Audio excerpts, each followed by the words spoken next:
자, 좋은 아침입니다. 우리 찬양하시면서 아침 제풀 함께 드리시겠습니다. 나 무엇과도 주님을 바꾸지 않으리. 다른 어떤 은혜 구하지 않으리.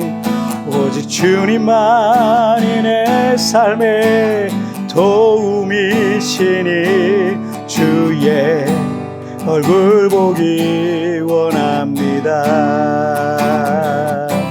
주님 사랑해요.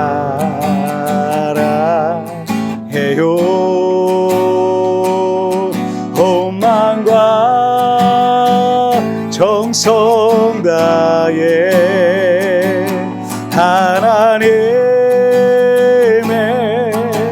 신실한 친구 되기 원합니다.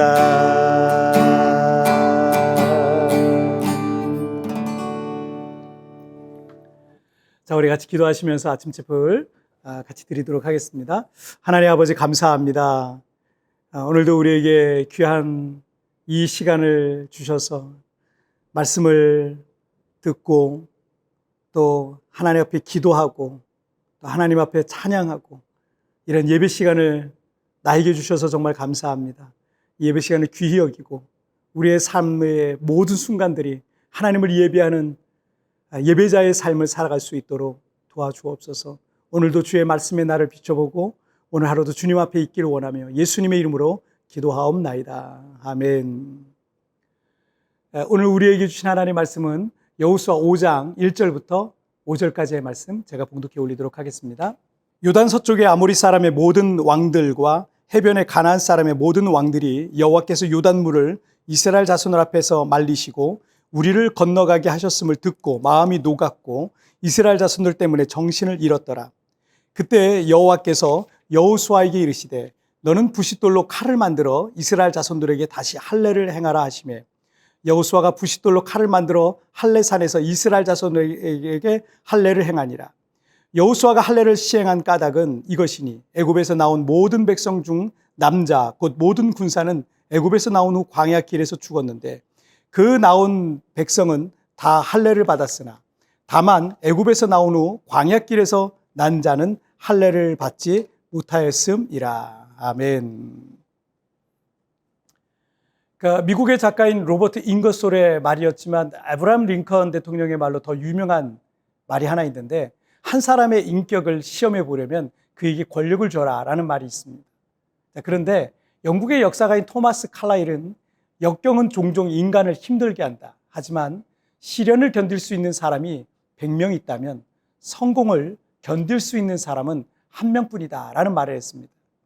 이 두 말을 종합해 보면 준비되지 않은 사람이 큰 축복을 갖게 된다는 것은 재앙이다 라고 말할 수 있습니다. 우리 대부분의 사람들은 할 수 있다면 빨리 소원이 이루어지길 바라고 기도가 응답되기를 바라고 큰 축복과 영광 속에서 살아가기를 바랍니다. 하지만 만약 내가 그 축복을 받을 그릇이 제대로 준비되지 않았을 때 그것은 도리어 내게 해가 되고 재앙이 될 수 있다는 것을 기억해야 할 것입니다. 여호수아 5장 1절을 한번 보실까요? 요단 서쪽의 아모리 사람의 모든 왕들과 해변의 가나안 사람의 모든 왕들이 여호와께서 요단물을 이스라엘 자손들 앞에서 말리시고 우리를 건너게 하셨음을 듣고 마음이 녹았고 이스라엘 자손들 때문에 정신을 잃었더라.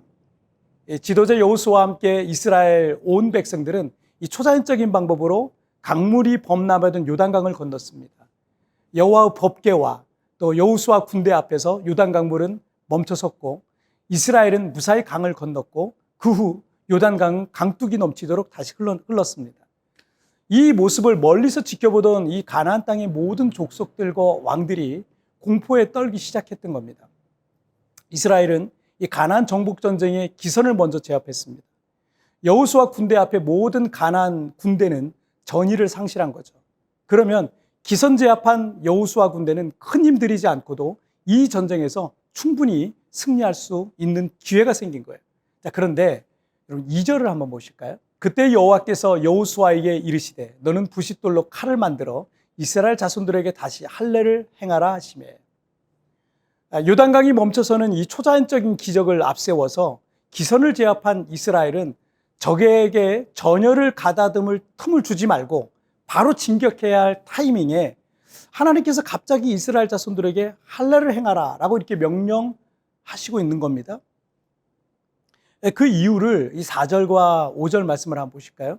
여호수아가 할례를 시행한 까닭은 이것이니 애굽에서 나온 모든 백성 중 남자 곧 모든 군사는 애굽에서 나온 후 광야 길에서 죽었는데 그 나온 백성은 다 할례를 받았으나 다만 애굽에서 나온 후 광야 길에서 난 자는 할례를 받지 못하였습니다. 할례라는 것은 창세기 17장에 처음 등장하는데 하나님께서 아브라함과 그 후손들에게 하나님의 백성이라는 영원한 언약의 표징으로 반드시 해야 할 것으로 말씀하시고 있습니다. 하지만 출애굽 1세대들은 출애굽 직후 할례를 행했지만 그들은 모두 광야에서 40년간 이 광야를 방랑하다가 다 죽게 되었죠. 자, 이제는 그들은 없고 출애굽 2세대 또는 이 가나안 정복 세대라 할 수 있는 그 후손들은 할례를 행하지 않았던 겁니다. 그래서 아브라함의 그 언약의 표징으로 할례를 해야 한다라는 거였습니다. 자, 그러나 그 시기가 이해가 되지 않는 거예요. 과거 야곱의 두 아들이 여동생인 디나의 원수를 갚기 위해서 세겜 족속에게 할례를 요구했죠. 그들이 세겜 부족이 다 할례를 했어요. 그 일주일 동안 아파서 꼼짝 못하고 있을 때 이 야곱의 아들 이 소수의 인원으로 세겜 족속을 다 전멸시켰던 적이 있습니다. 그러니까 이 할례를 행하면 꼼짝 못하는 거야, 일주일 동안. 그 역사를 이스라엘 백성들이라면 누구나 다 아는 그런 이야기, 전설 같은 이야기죠. 그런데 지금 이스라엘이 가나안 적진 한가운데에서 진을 치고 있는 상황에서 남자들이 할례를 행한다는 것은 매우 어리석어 보이기도 하고 이런 첩보가 가나안 군대라도 전해지면 매우 심각한 위기에 처할 수도 있게 되는 겁니다. 군사 전략상으로 보자면 이런 상황은 매우 바보 같은 짓일 수 있죠. 하지만 이 가나안 정복 전쟁은 믿음의 전쟁, 하나님의 전쟁이었습니다. 그래서 하나님 앞에 할례 없는 자와 같은 바르지 않은 마음과 믿음을 갖고는 이 전쟁을 결코 승리할 수 없었기 때문입니다. 하나님께서는 이스라엘이 손해볼 수도 있고 큰 위기를 맞을 수도 있는 상황 속에서도 우리가 하나님의 말씀에 순종할 줄 아는 믿음을 갖기를 바라셨던 겁니다. 이런 믿음도 없이 막강한 가나안 군대와 싸울 때 그들은요 패할 수밖에 없었을 거예요. 또 이런 믿음도 없이 가나안 땅의 풍요를 그들이 차지하게 됐을 때 그들은 교만하고 그 풍요 앞에 타락할 수밖에 없었을 것입니다. 그래서 하나님께서는 우리에게 어떤 축복을 주시기 전에 항상 우리의 믿음을 먼저 준비시키시는 겁니다. 그냥 쉽게 주시지 않아요. 그것이 때로는 시련과 고난의 모습으로 오기도 합니다. 재정에 대한 시험이 와요. 육체적인 시험이 와요. 인간관계에 대한 시험이 와요. 교만에 대한 시험 등등 그 시험들을 다 통과할 때 비로소 축복의 그릇이 우리의 마음의 그릇이 준비되는 겁니다. 그러면 하나님께서 더 큰 축복들을 부어주시는데 축복의 그릇이 준비되었기 때문에 그 복은 그에게 진정한 복이 되는 겁니다. 여러분에게 어떤 시련이 있다면 지금 그 축복의 그릇을 잘 준비해 가시기를 주님의 이름으로 축복합니다. 자, 우리 같이 기도하실까요? 살아계신 하나님 아버지 감사합니다. 오늘도 하나님께서 이 예배를 또 이 말씀을 통해서 우리에게 갖기를 원하시는 그런 마음들을 오늘 준비시켜 주시니 정말 감사합니다. 우리가 다 복을 바라고 평안하고 형통한 삶을 다 원하지만 하나님께서 복을 주시기 전에 언제나 우리의 마음부터 준비시키시고 믿음부터 준비시키시는 것을 보게 됩니다. 하나님 아버지, 우리의 마음이 준비되기를 원합니다. 축복의 그릇을 준비하는 자가 되게 하여 주셔서 하나님이 언제든지 복을 주실 때 그 복이 참된 복이 되어 하나님 앞에 아름답게 쓰임받는 나의 인생이 되게 하여 주옵소서. 오늘도 우리의 삶의 터전에서 학교에서 직장에서 어디서든지 하나님 앞에 믿음으로 삶을 살아내기를 원하며 이 모든 말씀 우리 주님 예수님의 이름으로 기도하옵나이다. 아멘. 자, 여러분 뒤편에 나오는 오늘의 묵상 보시면서 개인적으로 묵상하시고요. 짧게라도 뜨겁게 기도하시면서 오늘 하루 주님과 동행하시길 바랍니다. 내일은 우리 리마인드 3분 메시지를 통해서 여러분 찾아뵙도록 하겠습니다. 여러분 리마인드 3분 메시지는 채널이 좀 달라요. 리마인드 3분 메시지를 치시면 나옵니다. 또 가입도 해주시고 여러분 그 3분 메시지를 통해서 토요일마다 여러분 짧게라도 하나님 앞에 예비하며 하루를 시작하시길 바랍니다. 여러분 오늘도 주님 안에 승리하세요.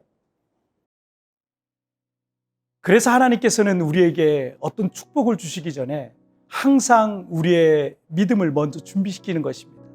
그것이 때로는 시련과 고난의 모습으로 오기도 합니다. 하나님께서 내게 만들기 원하시는 축복의 그릇은 무엇일까요?